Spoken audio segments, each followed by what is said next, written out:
आमदार अब्दुल सत्तार यांच्या मार्गदर्शनाखाली सिल्लोड तहसील येथे घेण्यात आली आढावा बैठक. विविध विभागाच्या अधिकाऱ्यांची होती उपस्थिती. आज दिनांक 29 जून दुपारी 4 वाजता माध्यमांना मिळालेली माहिती अशी की सिल्लोड तालुक्यातील खताची टंचाई व विविध बँकेने शेतकऱ्यांना न देण्यात आलेले कर्ज याबद्दल सिल्लोड तहसील इथे आज आमदार अब्दुल सत्तार यांच्या उपस्थितीमध्ये आढावा बैठक घेण्यात आली.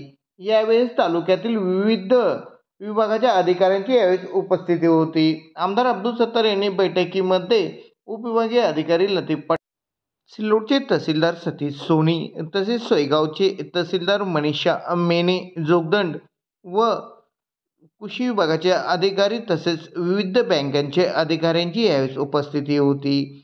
यावेळेस आमदार अब्दुल सत्तार यांनी मार्गदर्शन करत तालुक्यात खताचा तुटवडा भासू देऊ नका व उपयुक्त साठा उपलब्ध करा अशा सूचना कृषी विभागाला देण्यात आले. तसेच विविध बँकेतील अधिकारी यांची उपस्थिती होती. या अधिकाऱ्यांना शेतकऱ्यांना कोणतेही कर्जासाठी त्रास देण्यात येऊ नये व जे शेतकरी कर्जाचे लाभधारक आहे त्यांना कर्जापासून वंचित ठेवू नये अशाही सूचना यावेळेस आमदार अब्दुल सत्तार यांनी संबंधित अधिकाऱ्यांना यावेळेस सूचना केल्या. यावेळेस विविध विभागाच्या अधिकाऱ्यांची या बैठकीस उपस्थिती होती.